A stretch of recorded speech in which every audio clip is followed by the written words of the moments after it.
እንደምን ዋላችሁ። ዛሬ ስለ ትናንሽ ልማዶች እናወራለን። ትናንሽ ልማዶች ማለት እኛ ልብ ሳንላቸው እንዲሁ በዘፈቀደ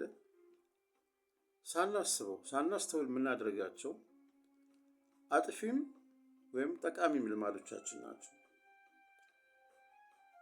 እኒህ ልማዶች ጠቃሚ ከሆኑ ከጊዜ መደመር ብዛት ህይወታችን ላይ ይህ ነው የሚባል ለውጥ ያመጣሉ።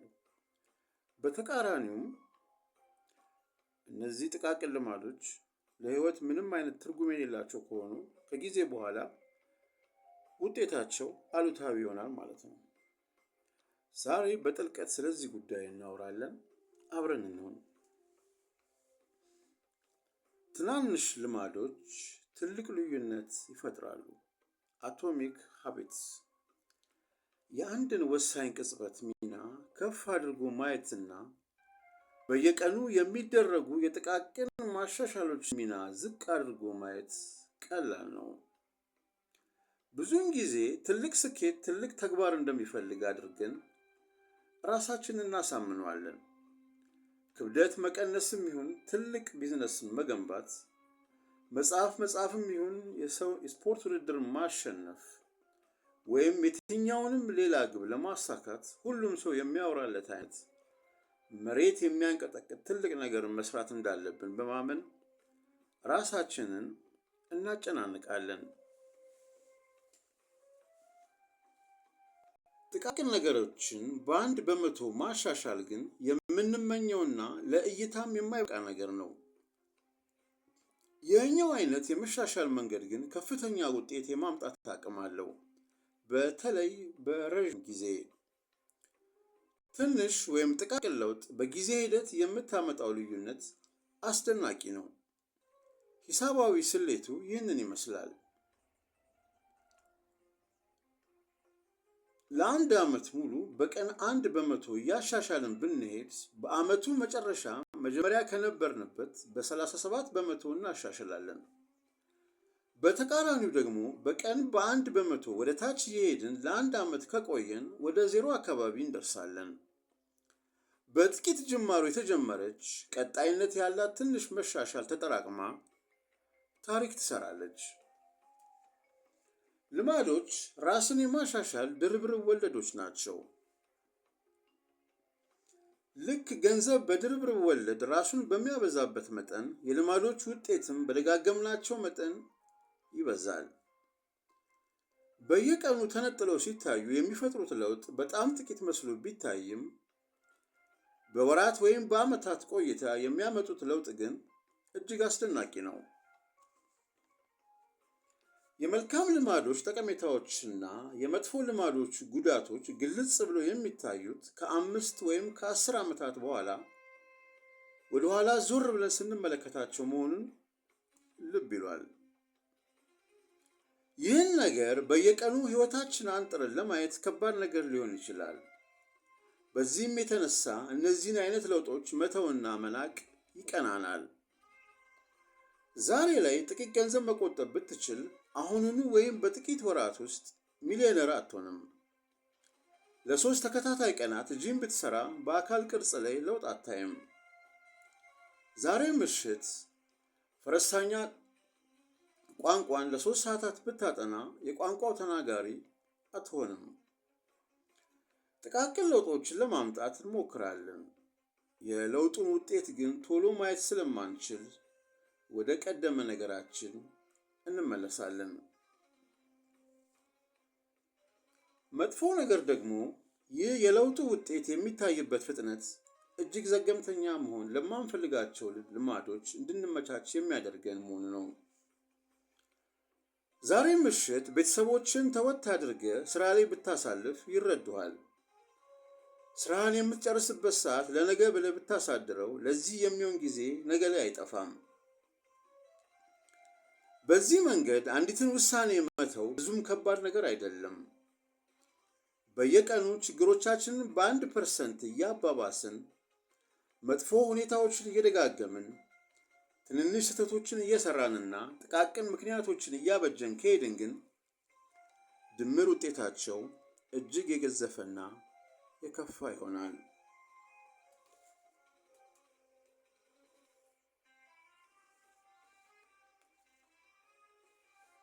ብዙውን ጊዜ በሕይወታችን ውስጥ ለትልቅ ችግር የሚዳርጉንም እዚህም እዚያም የምንሰራቸው ችግሮቻችንን በ1% የማባባስ ስራዎቻችን ድምር ውጤቶች ናቸው።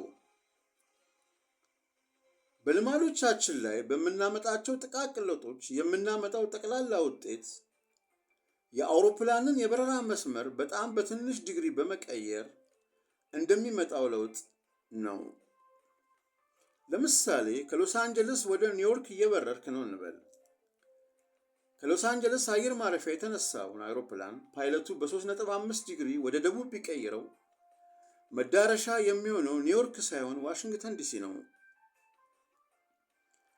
እንዲህ አይነት ትንሽ ለውጥ ብዙም አይታወቅም። የአውሮፕላኑ አፍንጫም አቅጣጫውን የሚቀይረው በጣም በትንሽ ጫማዎች ነው። ጉዞው መላው አሜሪካንን ሲያካልል ግን መዳረሻ መጀመሪያ ካሰብከው ቦታ በመቶዎች በሚቆጠሩ ማይሎች ርቀት ላይ ይሆናል።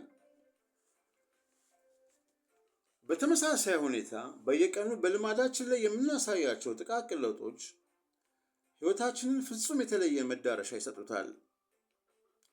ለጊዜው በ1% የተሻለ ወይም በ1% የወረደ ውሳኔን መስጠት ትርጉም ሊኖረው የሚችል ለውጥ አይመስለንም።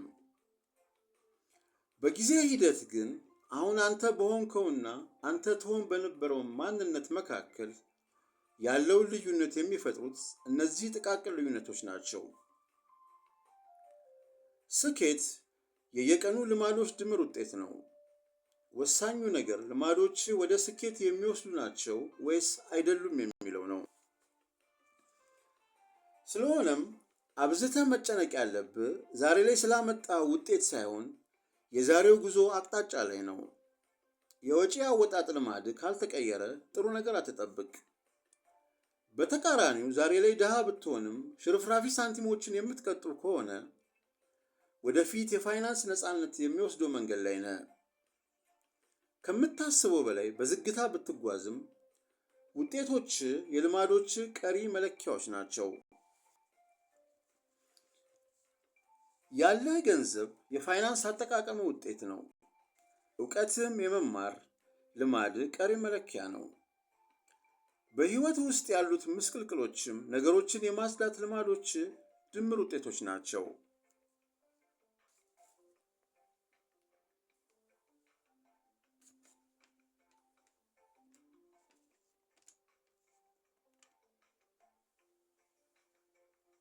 የምታገኘው የምትደጋግመውን ነው። የህይወትን መዳረሻ ለመገመት ከፈለክ ማድረግ ያለብህ ነገር ቢኖር የምታገኛቸውንና የምታጣቸውን ጥቃቅን ለውጦች ተከትለ ማየትና ይህ የለውጥ መስመር በ20ና በ30 ዓመታት የት እንደሚያደርስ መረዳት ነው። የወር ወጪ ከገቢ ያነሰ ነው? በየሳምንቱ የአካል ብቃት እንቅስቃሴ ትሰራለህ? በየቀኑ አዳዲስ ነገሮችን ታውቃለህ? መጽሐፍ በጥቂቱም ቢሆን ታነባለህ? የወደፊት ህይወትን ሙሉ በሙሉ የሚወስኑት እንደነዚህ ያሉ ጥቃቅን የጦር ግንባሮች ናቸው። ጊዜ በውድቀትና በስኬት መካከል ያለውን ልዩነት ያሰላል። ጊዜ የሚያደርገው ነገር ቢኖር የምትሰጠውን ነገር ማባዛት ነው። ጥሩ ልማዶች ጊዜን አጋር ሲያደርጉት፣ መጥፎ ልማዶች ግን ጠላት ያደርጉታል። ልማዶች በሁለቱም በኩል የተሳሉ ሰይፎች ናቸው። መልካም ልማዶች ሲስሉህና ሲያሳድጉ የሚችሉትን ያህል መጥፎ ልማዶች ደግሞ ቆራርጠው ሊጥሉ የሚችሉበት እድል በዚያው መጠን ነው። ለዚህም ነው ዝርዝሩን መረዳት ጠቃሚ የሚሆነው። ልማዶች እንዴት እንደሚሰሩና እንዴት ወደ ውጤት እንደሚወስዱ ማድረግ እንደምትችል ማወቅ አለብህ። በዚህ መንገድ ብቻ የሰይፉን ቆራሽ ስለት የማስወገድ እድል ታገኛለህ። ልምዶች እንደ ምቹ አልጋዎች ናቸው። ለመግባት ቀላል፣ ለመውጣት ግን እጅግ አስቸጋሪ። ማድረግ ያለብን አንድ ነገር የሚጠቅመንን ጠቃሚ ልማድ ልክ እንደ ምቹ አልጋ ወስደን ከዛ ውጭ የማይንቀሳቀስ ማንነት መገንባት ላይ ማተኮር ነው። በየቀኑ የምንፈጽማቸው እያንዳንዱ ነገር ከጊዜያት በኋላ በሕይወታችን ላይ የሚያመጡት ለውጥ ጉልህ ነው። አሁን ጥያቄው አንድ ነው። የጀመርከው መስመር ወዴት የሚያደርስ ነው? ወደ ስኬት ወይስ ወደ ተቃራኒው? ቅድም እንዳልነው ስኬት ማለት ሁልጊዜም ደጋግመን የምናደርገው ነገር ውጤት ነው። በሕይወታችን የምንፈልግበት መዳረሻ ላይ ለመድረስ በየዕለቱ የምናደርጋቸውን ልማዶቻችንን ቆም ብለን ማየት መቻል አለብን። የሕይወት መንገዱ ሊሰራ የሚችለው በዚህ ብቻ ነው።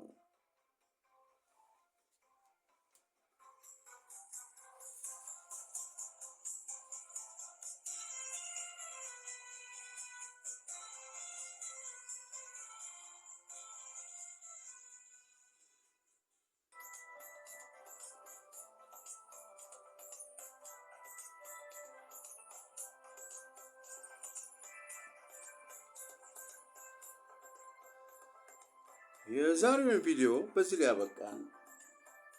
ዝግጅታችን እስከ መጨረሻው ስለተከታተላችሁ እያመሰገንን ላይክ፣ ሼር፣ ኮሜንት እና ሰብስክራይብ በማድረግ ቤተሰብ እንድትሆኑ ስንጠይቅ በታላቅ ፍቅርና አክብሮት ነው።